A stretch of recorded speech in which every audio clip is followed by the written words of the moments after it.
Most people think that when they're selling their home, they just want to focus on the sale price, right? Or the asking price. Makes sense, right? That's what the big ticket item you see. But what you don't realize is there's a lot of costs associated with selling your home. And today I'm going to go through some of those true costs and what you can expect. If you're new to the channel, welcome. My name is John Cummings. I'm with Dad Life Property Solutions. Me, my wife, my 4 kids, soon to be 5. We go across all the Lehigh Valley and we fix and flip homes, we renovate them, we rent them out. But mostly we're here to help you, a homeowner who's potentially thinking of selling your home, to give you some honest information about the selling process and some things you may need to know, maybe some tips, tricks. Again, follow our channel, take a look at our other videos to check out some of the other work we've done, and feel free to reach out. Today we're going to go over what are the costs associated with selling your home if you want to put it up on the market. It can be overlooked when you're thinking about it. You're just thinking about some big ticket items, but these little things kind of add up, and you just want to know that ahead of time before you go to list your property. We're going to start with number 1 is before the sale even happens, before you even enlist a realtor, before you get pictures, before you do any of that stuff, you're going to take a look around your house and you're going to want to prep it. The number 1 cost that you're going to start with is preparation. What do I mean by preparation? Okay, well, you may have a room that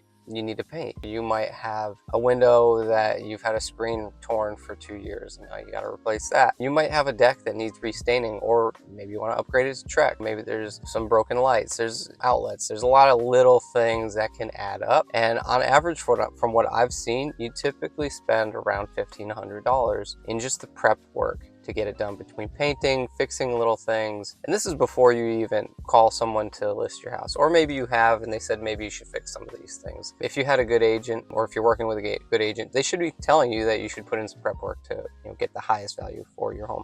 These are all things that you may see in your ask price. You may get a higher price for some of these things, but you may not. You just might not want to reduce the value of your home. It's not a guarantee of any sort of added value. Number 2 is going to be holding costs. So this is one you really just don't think about. And to be honest with you, it might not necessarily affect you that much, but I see it a lot with estates, with people who've already moved, people that have already found a home that they like and they're trying to relocate, or they had to relocate for their job, or they're buying the home in state and they want to buy it ahead of time before they move. These are very difficult decisions because you don't want to be homeless, right? But paying for the holding costs on 2 homes is very difficult. I deal with this every day, right? So as someone that's doing renovations on homes while we're renovating a home, this is one of the costs that we build in to our model. And if you haven't seen our video on where we break down all our costs and what a cash offer actually looks like, please take a look and take a look at the video in the link and you can see that breakdown. But this is one of our costs that we track pretty regularly, is holding costs. And what do I mean by holding costs? Your utilities, your taxes, your mortgage payment, anything that pops up while you own that home. Even while you're under contract, you still have to pay these holding costs. So they don't just go away. Your lender isn't going to say, oh yeah, you could just skip until you sell the home. No, they want that money, right? Because they've been lending it to you. And the same thing with the utility companies, same thing with the water, the sewer, taxes. Everybody wants to get paid. Those holding costs can add up. And typically, even if you're not living in the home, it could be up to $500 a month. So if you're holding your home while you list and then you're under contract for 3 months, $1,500. So it does add up, but you just might not think about it. These are real costs. The next cost that you're going to see is closing costs. What are closing costs? Closing costs are all the little fees and things that get tacked on for all the different entities that are involved with selling a property. So you have transfer tax, you have the title fees, you have attorney fees, you have deed fees, you got fees, you got all these sorts of fees that add up for the various activities that happen in the background while you're under contract. If you're selling a home, or if you have sold a home, it's honestly, once you're under contract, you're kind of just waiting, but there are things happening. Lenders have to go do some work. Title agents have to go do some work. Attorneys are being enlisted to look at things. The county's involved. There's a lot of moving parts that people are involved with, and at the end of the day, somebody is paying those people to do that. And that ultimately comes out of the sale of the home. At the end of the day, the home is what pays everybody. That sale, that transfer is what pays everybody. And usually in closing costs, you're going to go to about 1 to 2% of the sale price. It is significant. The next thing that you're going to see is negotiations. Even though you've done your prep work, even if you have multiple offers, right? I've had plenty of projects where I've had multiple offers. This is where you really need someone to help you navigate these offers, because the contingencies do matter. Just for example, one of the properties I sold 6 months ago, I had multiple offers. I had cash offers. I had no contingencies. They were lower than the best offer that I saw, which was, I think it was like $10,000 more than what the quicker and more convenient options were, but there were strings attached, right? And there were inconveniences attached. So what ended up happening is they offered $10,000 more. Okay, but then after the inspections and the negotiations and all that, I ended up reducing that by, I think, $3,000. So I netted $7,000. It was a hassle. The closing was a little longer, and it matters to me because what I do is I roll those funds into other projects. So it does matter. These contingencies can really tie you up, and they can tie up a lot of your time, effort, energy, and stress when you're going through the sale of the home. Just remember that. But these negotiations, they could be a few $1,000s. You don't want to be nickel and dime. I don't entertain any nickel and diming for little things like outlets or something like that.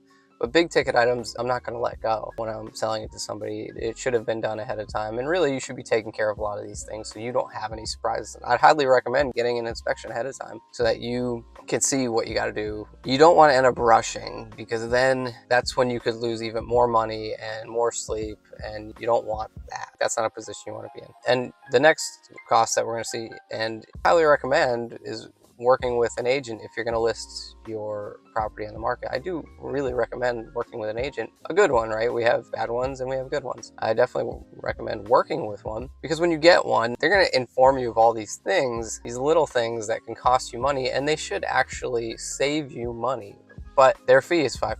You're going to pay 5% of the sale price. So it's the biggest chunk of money. The biggest hit that you're going to take is from the commission of the agent. But if you get a good one, they should be able to help you save some money, or at least save you some time and stress, which brings me to my last cost that you're going to pay when you go to sell your home is time, stress, and certainty. I'm wrapping them all in one thing, and it's going to be like a convenience fee. That's what you're paying when you list. Even if you have an agent, even if it's a good agent, even if you get multiple offers above asking, even if everything goes well, you're still going to have that time commitment, that stress commitment, and that certainty commitment, because you really don't know what's going to happen with the sale until it closes. So just understand that there is a fee you pay for convenience, and that usually comes in the form of time and stress and certainty. Just to run through a quick example, right? So if you're going to sell a home for $300,000, you're going to pay, we're going to go through it again, you got your commissions, 5%, so that's around $15,000. Prep work, $1,500. Negotiations, maybe $3,000. Closing costs, around $3,000. Holding costs, up to $1,500. So you're talking around $25,000 in just these fees, costs, and added things to get to that sale. And that doesn't take into account any stress, time, energy that you have to put into this as well. Listing your home, selling it on the open market, I tell 99% of the time you're going to get the highest and best value and most money by doing that, but you will pay for it. It is a convenience fee. The alternative, obviously, working with someone like us, where we come in and all those fees that we just went through, they're not there. And the added bonus is you don't pay that convenience fee of time, stress, effort, energy. It's a certain thing when we're buying a project. We're not going to nickel and dime you. We're not going to have any commissions. We're not going to put any contingencies on that you have to worry about. It's a done deal. So that's the value that we bring into this when we speak to you and give you an offer. But yeah, those are the costs that are associated with selling your home. I really hope this helps give you some clarity before you decide what you're doing. And if you have questions, or if you're going through some of these and these costs don't